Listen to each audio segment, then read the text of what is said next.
Well, hey everybody. Same attire as the Black Sabbath Live Evil video because, as I explained there, what I thought was a head cold or sinus issues turned out to be COVID-19. It's my third time catching it. So yippee. I switched from coffee to tea. I have this delicious Taylor's of Harrogate uh, lemon orange tea, and I put some hot honey in it, honey infused with chilies that Laura got me in my stocking this year for Christmas. One of the best cups of tea I've ever had. It's helping the throat. It's helping how I feel. It's the better part of gone at this point. I think I explained before I was going to do a video encompassing the box sets I've collected this year. I've decided to look at them individually to make a bunch of shorter videos. This one, I am going to do the bootleg series version, bootleg series volume 17 by Bob Dylan. So in 1997, he released Time Out of Mind. And this ended up winning Album of the Year at the Grammys. You look at you look at Bob. He doesn't look displeased. He looks just kind of apathetic there almost, but he doesn't look unhappy. And this is his most dark and brooding album that he's ever released. It's the second collaboration with famed Canadian music producer Daniel Lanois. The first, of course, was Oh Mercy, that was released in 1989. They kind of butted heads creatively. It was recorded in an old house in New Orleans across from a cemetery. Had to be spooky as all get out down there. Excuse me, that's not pleasant. It's less pleasant to have, let me tell you. So anyway, I picked up earlier this year, the Bootleg Series Volume 17, Fragments, Time Out of Mind Sessions 1996 through 1997. It is the 25th anniversary edition, 4 LP set. Includes brand new mix of the award-winning album. It spreads out over 2 albums because the original one was rather long, plus previously released outtakes and alternate versions. Uh, Dylan's a little older, a little more world-weary on this one. Uh, I don't know if he's trying to look that way or he just looked that way, but looks like Don't Mess With Me. There. Excuse me. So here, we'll pull this out. This is the 2 LP set of the 2022 remix, so completely different album cover. Got the inside. I think there was a picture very similar to this in the CD issue. Black and white, very moody photo of Dylan in a plaid suit there. And then it also has a 2 LP set of outtakes and alternates. And I love The Water is Wide on here. I love Red River Shore. Mississippi, which was originally recorded during these sessions, would go on to be a centerpiece of the next album, Love and Theft.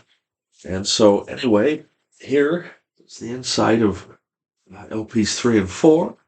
There's the back of it again. It looks similar, probably from the same photo session. I'm thinking is the brooding harmonica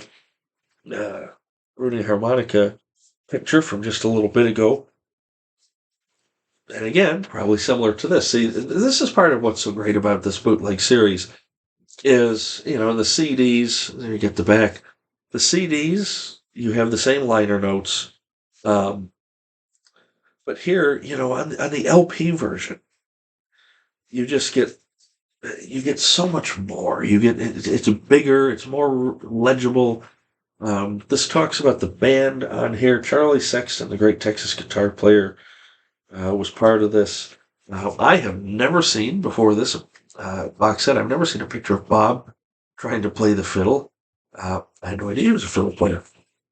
And so, part of what makes a great box set is the packaging, the minutia, the details, and this very much goes into a lot of detail, a lot of great pictures. This is it tells the story of the genesis of this album, and man, it's just again, this was a very dark and brooding album. Dylan was in a weird state of mind. He had been sick at this point.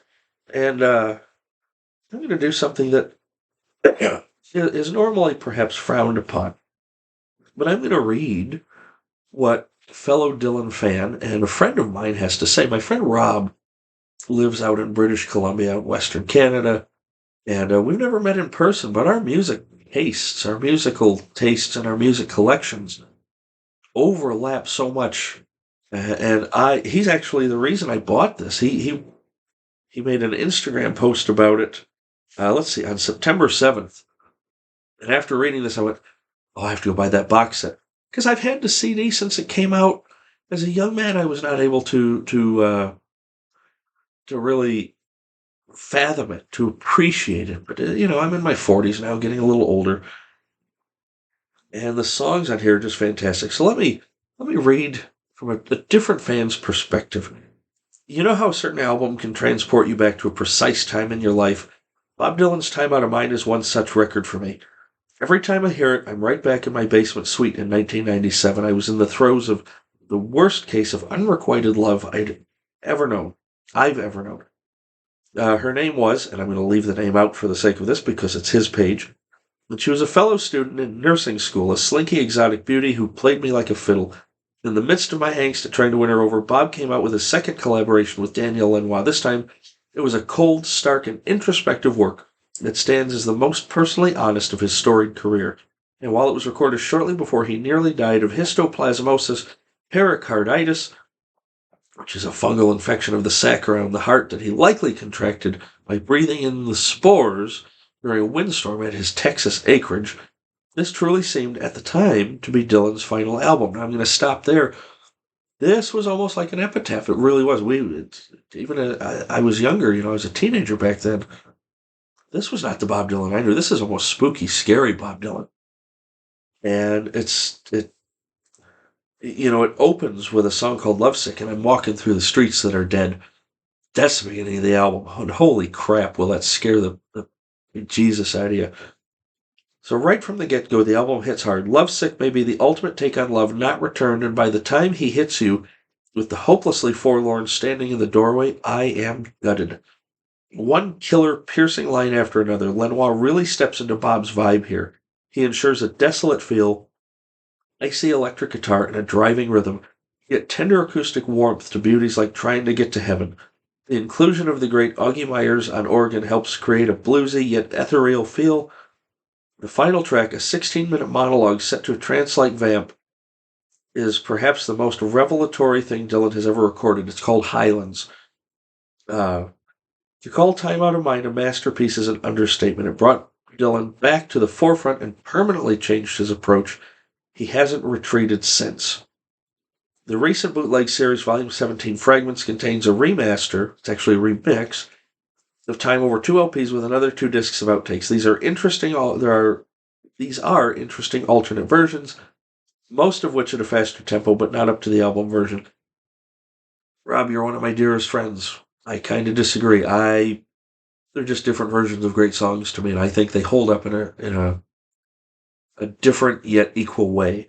Um, the best of the lot is a gorgeous rendition of The Water is Wide. I may be long over her, wherever she may be, but the emotions I inhabited all those years ago come alive with a spin of this piece of magnificence. I feel like I'm good with the English language, but man, oh man, my friend Rob, he is more eloquent when describing albums than I think I could ever be. And so that's why I just completely stole his Instagram post. Please forgive the indulgence there. Um,